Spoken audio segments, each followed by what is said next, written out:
A ďakujeme ti, Pane, za to, že ty hovoríš a povedal si nad nami Amen. Amen. Super, Bohu sláva. Zatleskajme Ježišu, to je dobrý deň.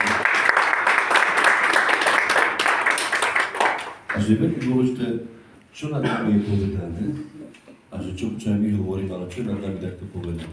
Boh nad nami hovorí, že milujte si požehnanie. Ja si pamätám ešte, keď som bol kňazom vo Vranove, keď sme žili v Čičane, tak Peťo tiež zvranoval, som bol taký mladý muž. A ja som mi Boh do srdca dal, že máme ísť na misie a že máme z Vranova odísť do Bardejovského okresu. Do okresu, kde sme skoro nikoho nepoznali, nič sme tam nemali. A len mi to Boh dal na srdce a hovoril mi také slovo, že rozšír kolíky svojho stanu. A zrazu mi Boh dal vidieť také veci, že Igor, pozeraj do ďaleka. Pozeraj do ďaleka, to všetko ti dám. To všetko ti dám. A čo sme robili s ľuďmi z Vranova, tam už fungovalo nejaké také cirkevné spoločenstvo. Tak čo sme robili? Modlili sme sa za ľudí z Bardejova. Ešte sme ich nepoznali, ale žehnali sme ich. A modlili sme sa. Žehnáme ľuďom v Bardejove, žehnáme ich. Modlíme sa za nich, Pane, daj milosť obratiť, daj sa ich spoznať. A to sme robili veľmi dlho, niekoľko mesiacov a žehnali sme, aj keď sme ich nepoznali, ale my dopredu sme to robili. A potom prišiel čas, keď sme sa tam presťahovali. A Bohu ďakujem za to, že keď sa niekto za nás modlí, alebo keď sa proste za niekoho modlíme. Tak mnohokrát hovorím, alebo aj som tu predtým hovoril, že vďaka Bohu, že predtým sme sa modlili za Bardejovčanov, za ľudí z Bardejova, keď sme ich nepoznali. A teraz čo robíme? Oni sa modlia za druhých. Ďaká Bohu. Ja by som chcel Tomáša poprosiť, že dobré slovo, Boh povedal z svojho syna dobré slovo do nášho života. A ja dneska ako otec tiež budem aj sa modliť, aj budem rozprávať do vášho života dobré slovo. To, čo je pravda, to, čo Boh hovorí. Amen. A potom vám poviem aj kvôli čomu to je dobré hovoriť dobré slovo a prečo to zlé, aký má na nás vplyvy takisto. Okay? Ale teraz poprosím Tomáša, lebo tiež sa nechce na ním pozdieľať o tom, čo Pán Boh urobil dobre v jeho živote a čo sa dobre zmenilo, čo zle sa zmenilo potom, aby dneska mohlo byť také dobré ovoce vo svojom živote. Takže Tomáš, nech sa páči. Ďakujem. Ďakujeme Otcovi Igorovi, že sa za nás modlil. Môžeme tu stať a aj Peťovi. A neprišiel som tu len sám, mám tu aj manželku, Brigitu, aj svojho syna Tomáška. Syna futbalistu.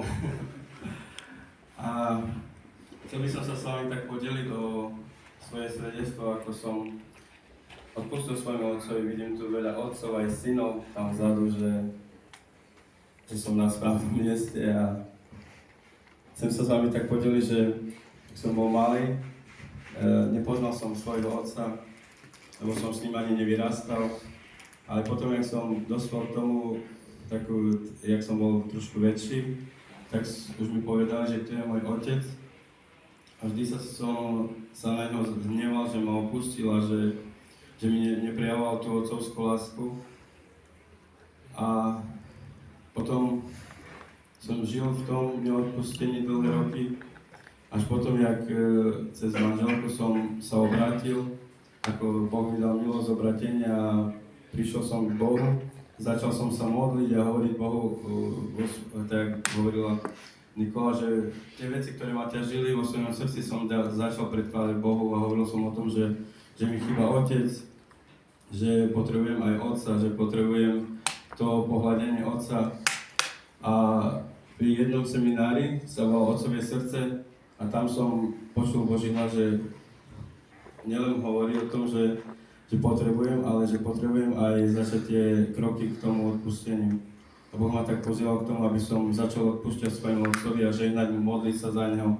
A pri každej liturgii alebo pri niektorých modlitbách som tak odovzdával svojho otca z týchto modlitieb a prišiel ten zlom, že Boh sa dotkol môjho srdca, keď som odpustil aj srdca môjho otca, že proste Boh tak nás zjednotil a teraz môžem tu stať a hovoriť, že Boh je dobrý a že Boh koná v mojom živote a keď môže konať v mojom živote, môže aj vo vašom, že Bohu je všetko možné a že Otec sa obrátil a že máme taký dobrý vzťah, chvála Bohu, že môžeme sa rozprávať, môžeme sa spolu zdieľať o mnohých veciach.